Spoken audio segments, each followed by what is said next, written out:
All right, so we're on the air. Hey there, it's Phil Ratcliffe with Rebel Financial, and thanks so much for tuning in to another live broadcast. Today we've got Danella Hicks with All That, which stands for Teens Hopeful About Tomorrow. Thank you so much for being with us, Danella. Thank you for inviting me. Yes, you're most welcome. So, just to give you a little bit of background, so Danella was a CPA in accounting, director of finance for large companies, multiple nonprofits. You've raised 11 children, which is like mind-boggling. So tell us a little bit about All That, what it means to you, and what motivated you to start it and help these kids. So All That is a mentoring program, and it's designed to help kids in 3 areas. Mm-hmm. The first is academics, the second is career exposure, and then the third is life skills. Okay. So we want our kids to know that they've got to graduate from high school. We want them to know that they need to be smart. Mm-hmm. That they are smart, they just need to engage. Yes. We also want our kids to know what's out there after graduation. A lot of our kids don't find interest in school because they don't think that there's anything out there It's after not they gonna help 'em. graduate. Yeah. So we need to expose them to careers and show them what's out there. So now they make the connection between what's coming and what I need to do now in order to get to where I want to go. Sure. We work with them on life skills. We want our kids to know that they need to have healthy relationships, need to take Mm-hmm. care of their bodies, need to learn how to manage their money so that Mhm. they can buy homes and they can actually have a successful life. Mm-hmm. Because right now our kids don't believe that things will ever get any better.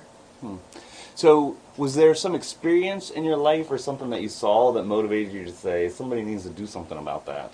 You know? So I was born in Chicago, Illinois, on the west side. Life was hard over there in the 60s and 70s. We moved to Gary, Indiana when it was really, really a tough time. Mm-hmm.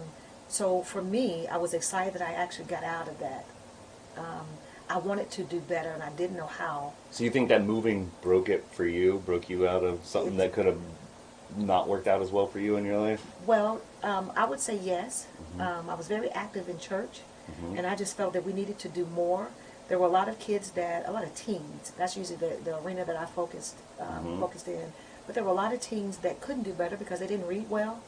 They didn't know how to do basic math, and, at some point, it becomes frustrating. You don't want anybody to know what's really going on, and so you quit. And so I wanted to create an organization where we could help our teens, even though they were going through a rough phase. We could help them see that the future was bright. Okay. And one of the things you talked to me about earlier that is like when everybody's just struggling to survive sometimes, you need someone almost like you and the people that help you to mentor to have a different perspective of not just trying to live, to show them that it's possible, or to have that different perspective for them to be able to see, right? Yes. So I've had kids ask, does it cost money to go to college? And if I say, well, yes, it does. Why would I spend money? If I had $1,000, why would I spend money to go to college when I can buy food? Mm-hmm. So our kids are not thinking long term. They're thinking, I need to survive. If we don't have water at home and I can't wash my clothes and I can't take a shower and I don't have food to eat, I'm going to take care of myself. I want to look like everybody else. I'm going to shop, and I'm going to satisfy my basic needs. And what we try to convince them is to look towards the future, to set some goals so that they can break that cycle of poverty and show them what that looks like on the other side. And what that education would do besides just what it Yes. costs Yes. on the front And end. so And plus, people don't even know that there are ways to get that without the cost. that's right. And then when they go there, if they do it right, then the cost of food could be built into there, so it could actually save them money. So Yeah. so we don't push our kids to always go to college. It Sure. might be a trade school. Sure. But what I always tell them is that you got to be good at something.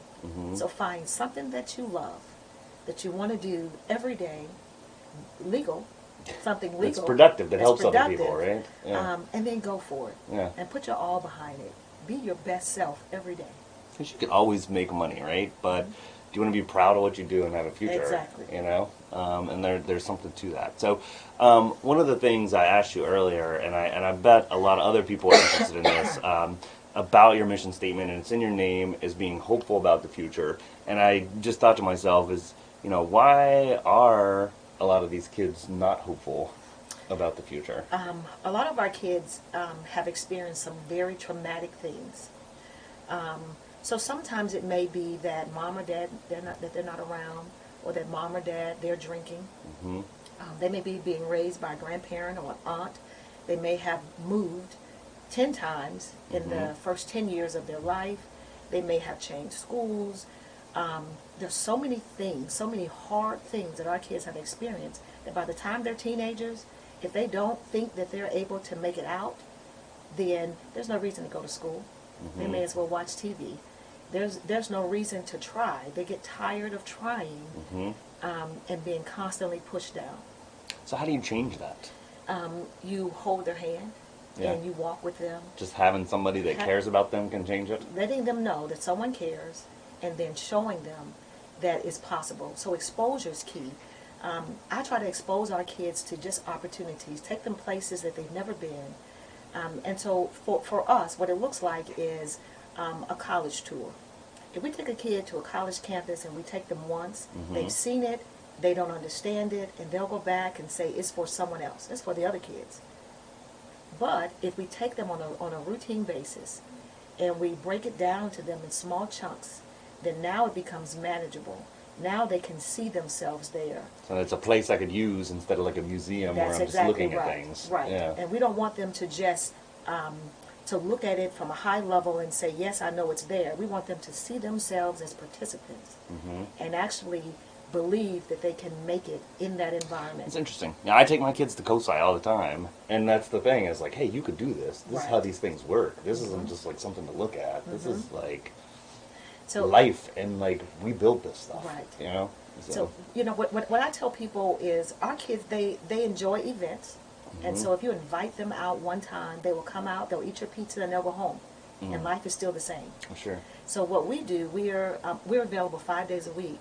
And so when we talk to our kids on a Monday and a Tuesday, Wednesday, Thursday, Friday, we're able to find out what's really going on in their world, to find out what they're afraid of, to find out the struggles that they have.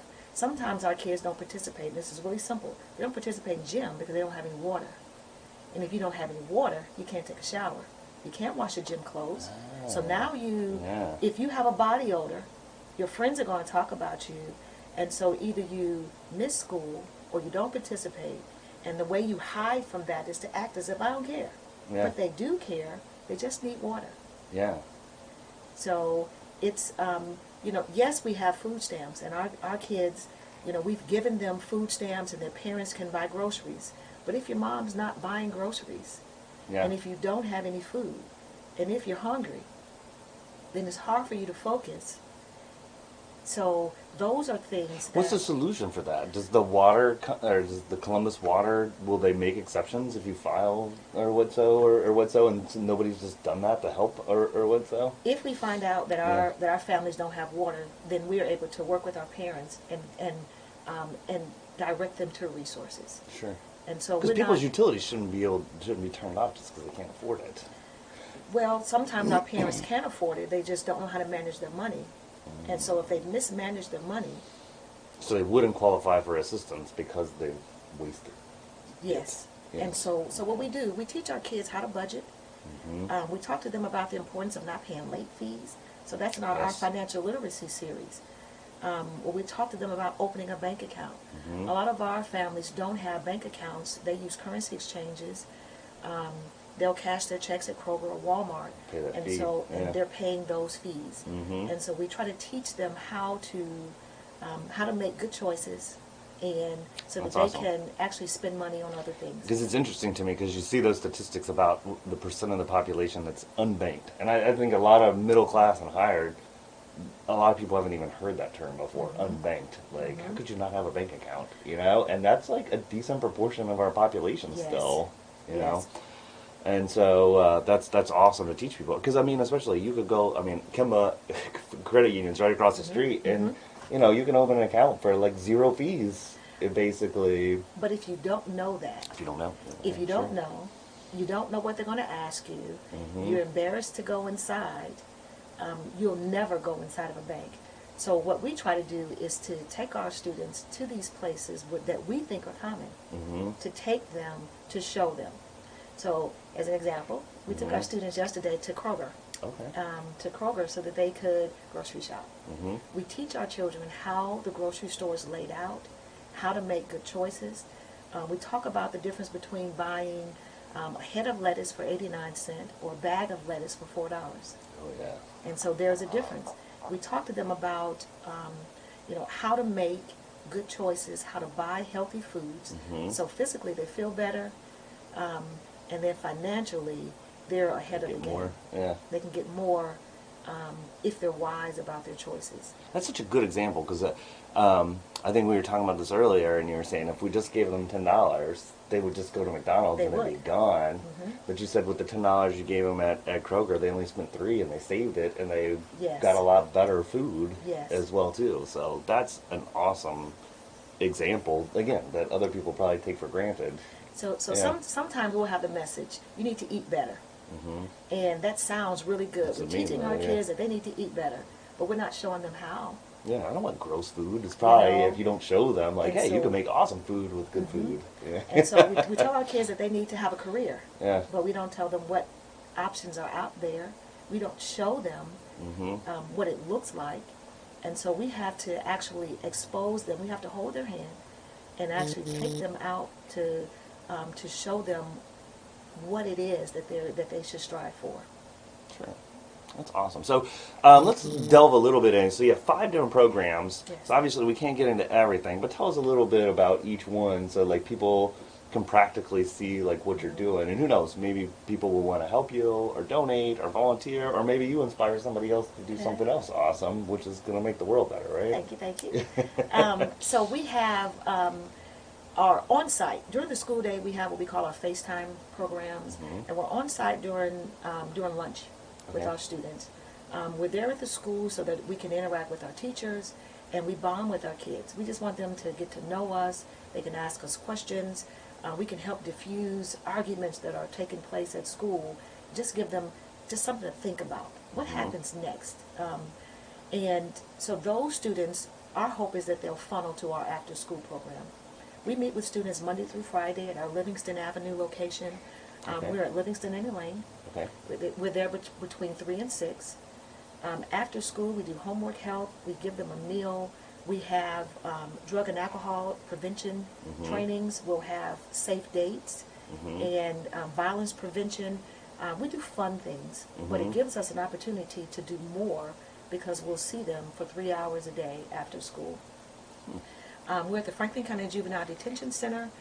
Those students are incarcerated, but we still want to encourage them to make good decisions and to start planning, setting some goals so that when they get out, they know what it is they're supposed to do and how they can make choices that will not lead back to incarceration. Because they talk all the time about like rehabilitation, right? It's not just about the incarceration, but we probably as a society don't do that well, which is even more sad for the kids that they could have changed their lives. I think you said something to me that most of them, without some kind of intervention, they're just looking forward to getting out and just doing what they did before and just hoping they don't get caught this time. That's Right? And so if they've had exposure to other kids who did it better, then it gets exciting, and they're looking forward to mastering that bad skill that they had before.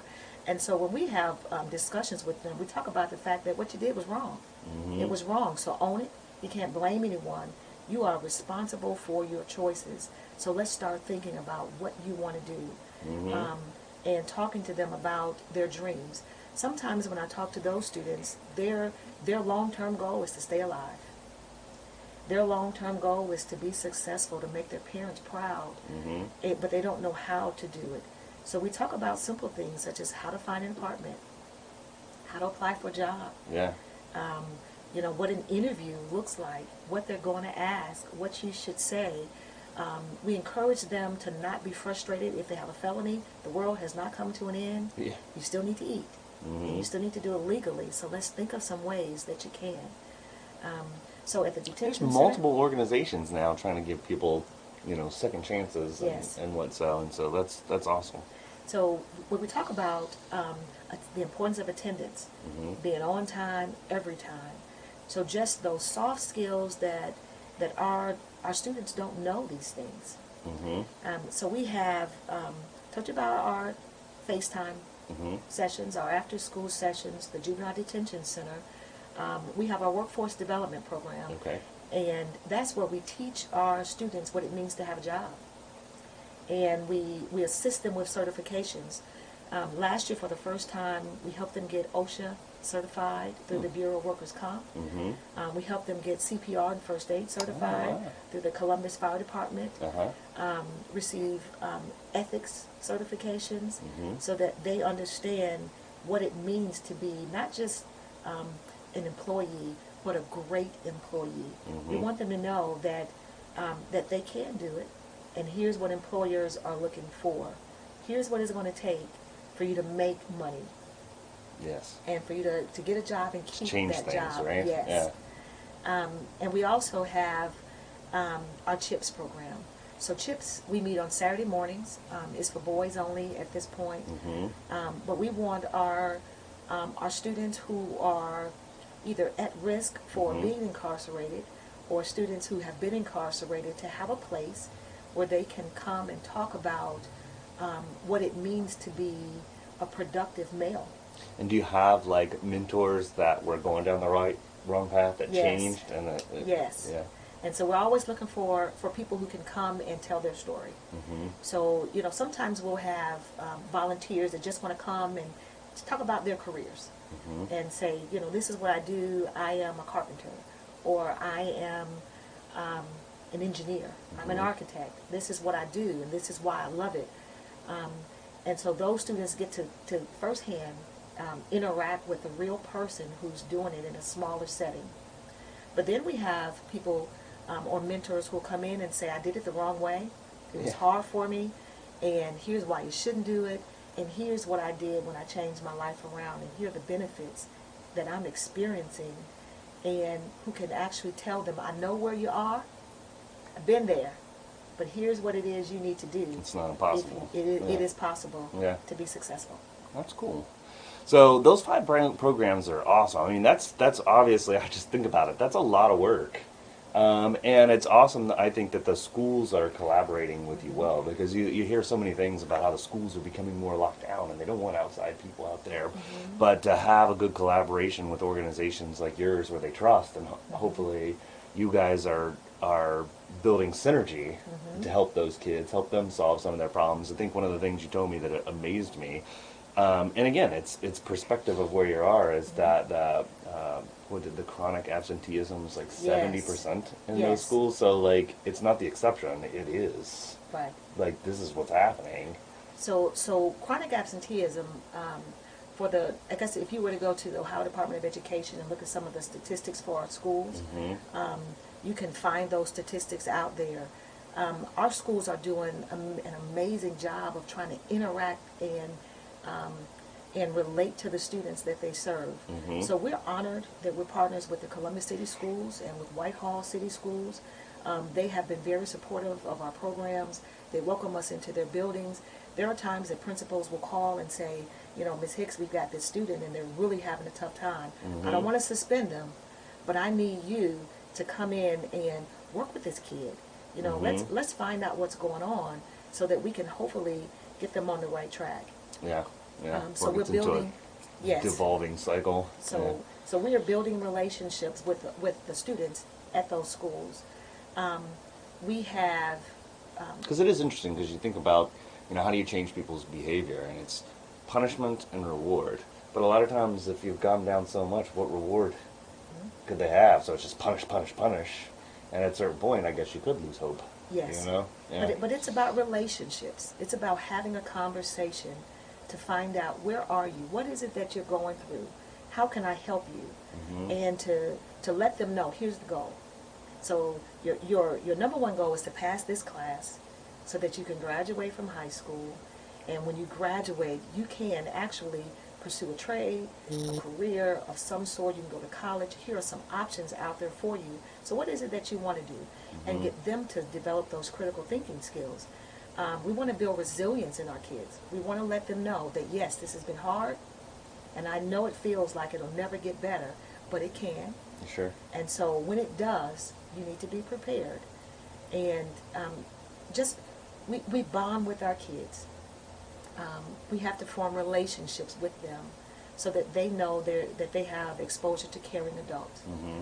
So we have quite a few volunteers who are dedicated to just building those relationships, those long-term relationships. Our students they're so used to people coming in their lives and then dropping off the face of the earth. Sure, I can see that. So People want to do good, but then it takes a lot of work. Right, it's a lot of work. So we ask our mentors, our volunteers to be realistic, and to be committed, to form those relationships. Don't promise too much, but follow through with what you do promise. Follow through. Yeah. Mm-hmm. Enjoy the kids. We allow our students to choose the adult that they're working with. So we don't pair them up, and say, well, hey, this is probably who you should talk to. We ask our mentors and volunteers to come in, interact with the kids. You'd be amazed who they would choose. Mm-hmm. So, as an example, we may assume that a tall kid who plays basketball wants to talk to someone else who plays basketball. Mm-hmm. They don't. In many cases, this kid is probably looking for a grandmother figure. They don't have a grandmother at home. Their grandmother is, 40 years old, and so they're looking for someone who can tell them about the good old days. Yeah. Or someone who can tell them to straighten up and pull their pants up. They're looking for that structure. Yeah. And so that's generationally a little bit more distant. Yes. Yeah. And so we just ask our volunteers to just come and find their spot and allow the kids to gravitate towards them, and to get to know them. Yeah. That's awesome. So if you were to share, one thing with maybe youths about being hopeful and about their future, what would you say? I always tell our young people that I grew up on the west side of Chicago. I was raised in the hood. But I worked hard, and I didn't allow the fact that life was hard to beat me down to the point that I didn't try. Mm-hmm. I kept trying, and I was able to go to school, and it made a difference. So I try to use my path to show them that it is possible. Mm-hmm. I always try to encourage our kids to be their best selves and to be excited about being different. I tell them that they're unique, and it's okay to be unique. Be authentically you. Mm-hmm. And so whether you have the desire to become an attorney or the desire to just own your own restaurant or your own business, work hard at it, and it's possible to fulfill your dreams. That's awesome. So on the flip side of that, what would you share with any of our viewers that would maybe want to help, and how can we turn things around for youth? I would tell, I guess, our potential volunteers and mentors that we need you. We need more hands on deck. We need people to help us on the front lines and also behind the scenes. We need web designers, and we need marketing, social media people. We also need people who just want to come and interact with our students, to give them just some encouragement. So whether it's a one-time speaking engagement or if it's once a month to come out and help set up for family night, we're just looking for everyone to just join in to help make our... I would imagine, obviously, financial help always helps. Yes. But with what you do is very people-intensive. Mm-hmm. So I would imagine that is probably the most important thing. Yes. Is people that actually care, that show the kids that they care, to actually help. Well, thank you so much for coming in. Thank you. All of you consider helping in one way or another. You can find them at all-that.org. We've posted it on all the different social media channels that we have. You guys have a Facebook and Twitter as well too. Thank you very much for what you do, because I think we talked about, even kind of joking when people say, well, we're not hopeful about the future because of Trump or this or that. But most of the time, the good things that happen in our lives are community oriented, and national politicians aren't going to solve our problems or even be that much different to people that are at risk or not succeeding or whatever the case. So it's up to us. Yes. So thank you guys for tuning in, sharing a piece of your day with us. Next week we're going to have Zach Traxler in from Traxler Printing, and then the week after that, our own Tony Jones is going to give you a tax update before we finish the last 2 weeks of tax prep and give you an update on things and how things, are shaping out and changing from the practical application of the tax laws changing in the last 2 years. So again, thanks so much for being here. Thank you. And for tuning in, and hope you have a great weekend.